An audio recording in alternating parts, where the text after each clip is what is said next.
Hi friends, this is Krish the Urban Naxal, and today we are going to talk about a project called Transcon Triumph in Andheri. Transcon Triumph Tower is in several phases. If you just search for the name Transcon, you are going to get about 13 projects, all located on Andheri Link Road. Some of those projects are collaborations with Shet creators. Some of them are, there seems to be some space sharing ratio kind of arrangement in some of these projects. So you may find the same project being marketed by Shet as a Shet project and by Transcon as a Transcon project. However, the one we are going to talk about right now is a project called Transcon Triumph Tower 4. Currently being marketed, Transcon Triumph Tower 4 is due for completion in 2027. They will tell you 2026, but it is actually due for completion in 2027, March to be precise.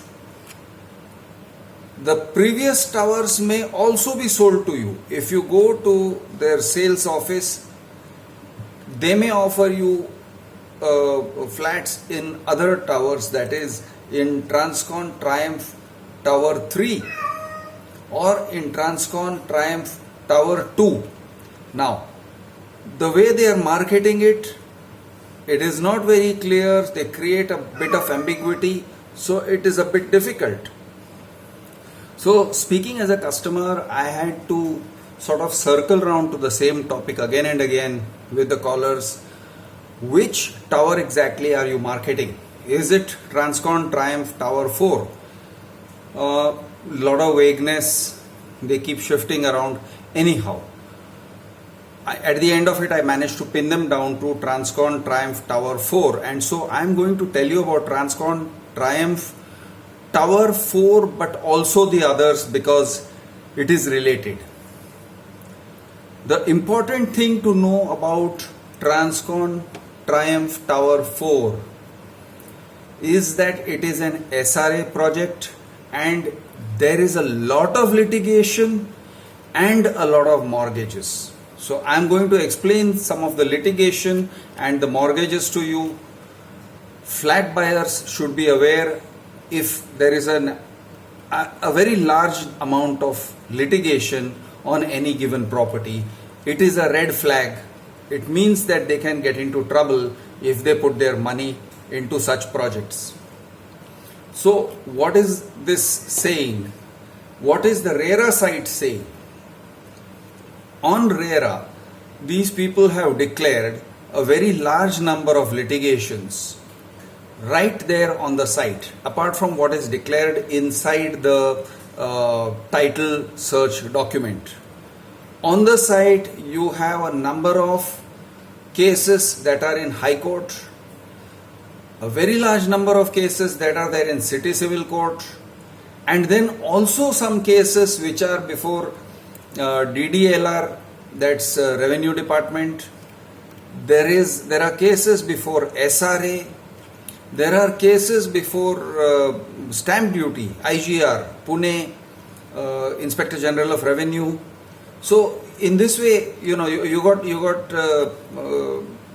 cases which are before Apex Committee. So there are a large number of litigations, and they are not the same litigation. They are not parts of the same litigation. You got litigations beginning in 2012, 2008, 2014, 2018, 19 and so on. So different years. Very large number of litigations. This is one thing which should be an alarm bell. There are other alarm bells as well, and I am going to read to you from some of these title search reports. So the title reports, okay, what is a title report? A title report is basically a report made by an advocate on how good is the title of a builder. And how is he deriving the title? Did he purchase the land? Did he, how did the title of the land come to him? Is it through SRA, and so on and so forth? And they also look at what are the litigations. So in the title report of Phase 2 Tower 2, which is very, very detailed, you see a lot of litigations, and they have mentioned about 20 litigations. Okay, they have mentioned 2020 litigations against this property. Now Transcon Tower 2, 3 and 4 are all connected together. So I'm going to sort of extrapolate and say that if it's affecting Tower 2, it is also going to affect Tower 4. What are the kinds of litigations? You got litigations filed by individuals against companies which were formerly owners of the land, from whom Transcon has either taken the land, or the companies which have merged into Transcon, that is, Transcon has acquired the land through that route. Whatever it is involving the land. So you got suit number 1176 of 2008 filed by Iqbal Imam Khan and others versus Heritage Estates Private Limited, defendants, in High Court 2008. Okay, and so on and so forth. There is a very large number of such cases. Writ petitions have been filed. Some of the writ petitions have been filed by Transcon as well versus the state of Maharashtra. And most of these litigations are pending hearings. So how likely is it that Transcon will be able to come out of all these litigations, 20 of them, maybe even more than 20, because when you look at some of the litigations which are mentioned elsewhere but which don't seem to be mentioned here, so let's just say 20 for the time being. How likely is it that they will manage to wrap up 20 litigations and give you your flat at the end of 2027? It's 5 years. Courts don't move that fast. So I'm going to say not at all likely. So this is one cause of worry. There is another cause of worry, and the other cause of worry is that a lot of this land has been mortgaged, or this project has been mortgaged. Unsold inventories have been mortgaged. And the mortgage, there is a phrase that is used in the case of some of these mortgages, they use the phrase English mortgage. Okay, so there is one mortgage, and then there is another mortgage, and then they say okay, and there is this English mortgage. So what is an English mortgage? So English mortgage, I'm just going to read this to you. English mortgage, as defined under section 58E of Transfer of Property Act 1882, is a scheme wherein the lender is entitled to take possession of the mortgaged property in case the buyer defaults on payment. More importantly, moreover, the lender may also proceed to sell the property sans any judicial intervention, that is, without any judicial intervention, which means he doesn't go under SARFAESI Act. The lender just straight away takes possession of the property. He seizes the property that has been mortgaged to him, and he goes and sells it. He goes and auctions it, or he just sells it one-on-one. Whatever route he may adopt, it is sold. So if the lender is selling the property, it will not come to your notice until and unless it is sold. So you may have booked a property, but that property can get sold by a lender if his amount has fallen due and Transcon has failed to pay. So you are seeing these features in many of, or in different title certificates.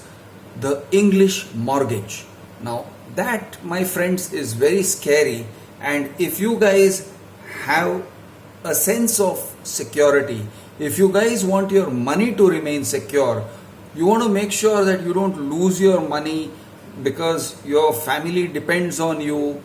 You know, if you put in money into these projects and then the project doesn't get completed, or it gets completed very, very late, 4 years, 5 years later, your family is going to suffer if you have put money into such projects. Now, if you are the kind of an investor who doesn't care, who doesn't mind, who says, no problem, I've got loads of money coming in and I need places to put it, yes, by all means, go ahead and invest in Transcon Triumph Tower 1, 2, 3, 4, whatever you want. If you are a middle class investor, you should be risk averse, you should be careful. Don't put your money into places where it may sink, or into the kind of muddy waters where you cannot see what is going on. According to me, Transcon Triumph, any of those phases, Tower 1, 2, 3, 4, whatever, looks dicey, looks dangerous, looks highly dangerous because of the litigations involved, looks also dangerous because of the encumbrances, the mortgages that they have created, whether it is English mortgage or whether it is any other type of mortgage. So I am going to say, not a great place to put your money. I am your friend Krish the Urban Naxal. Jai Hind, Jai Maharashtra, Jai Jawan, Jai Kisan.